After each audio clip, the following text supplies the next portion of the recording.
Mga silingan, grabe ka cheesy ang grabe nag-uunat-unat ang ating pizza. Dumidikit.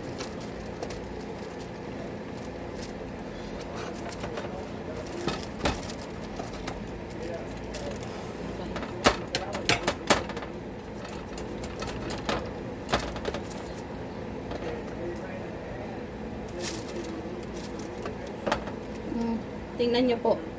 Ooh. Lalo pa siguro tong sa aking banda kasi nga yung cheesy, sobrang cheesy dito kasi nilalagyan ko to ng mas maraming cheese, nilagyan ko pa dong yung sting cheese na mozzarella. Kaya sobrang cheesy talaga dito. At ito ang masarap. Ito ang mas favorite ko pag sobrang dami ng cheese. Eee! Yummy mga silingan. Ay, natuwa ako sa pizza kung sobrang daming cheese. Kaya nagtaka si Jan, bakit ako bumibili ng maraming ganon. Kasi nga gusto ko, tingnan nyo, hindi na maputol-putol ang mozzarella. Gusto ko siyang sa pag ako.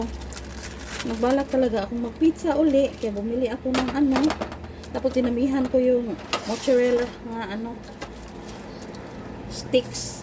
Kasi ilagay ko din dito. Maliban sa shredded nga mozzarella. Ayun ba yan? Okay. Tingnan nyo po. Oh. Ito sa akin. Tapos yung isa naman kay Jan. Ito kay Jan. So, thank you for watching guys. Ayan na ang sa akin. 4 slices. 4 slices. Hindi naman maubos. So, tagdadalawa lang nilagay ko sa plate. So, thank you for watching. Yummy!